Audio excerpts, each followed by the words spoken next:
starts now. And a new report shows there's a lack of trust between the police and the Indianapolis community. It, of course, does not apply to everyone, but an IUPUI report put together after a community forum, well, it indicates a major issue. News 8's Eric Feldman joins us now. And what are we learning tonight, Eric?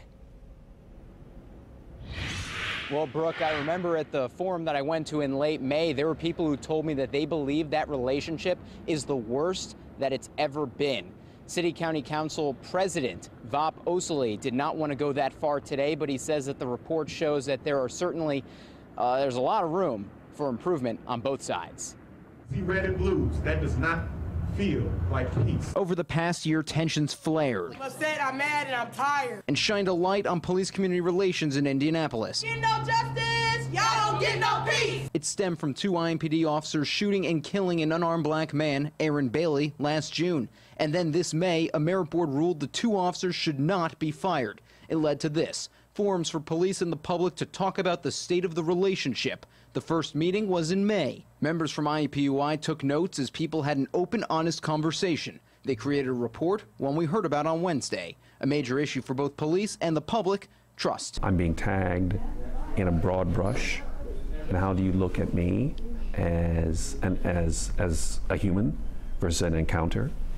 And how do we break down that wall of distrust? Two suggestions from the community stood out to City County Council President Vop Osili: a desire for rank-and-file officers to get implicit bias and mental health training. We have an intention now. How do we get that funding so that in the 2019 budget it is in there and we can move forward with those things? Some things cannot be fixed with action by City Council. Respect is earned when there's a consistency. It's something Osili says is missing right now from the relationship. I think it is important that we also look to help to bring folks to a table who have similar goals and missions. He says this report is part of a blueprint that he says he hopes will crystallize as the forums continue on what it will take to improve this vital relationship.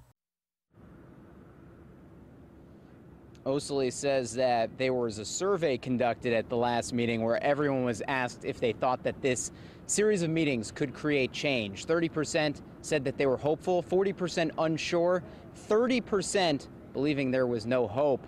I asked Osili about that last stat, and he says he's instead focused on the 70% that believe that something can come out of these meetings to improve this relationship. We'll, of course, keep following it. And check our website, wishtv.com. The next meeting's coming up in late July. We're going to have all the details there. I'm live downtown. Eric Feldman, Wish TV News 8.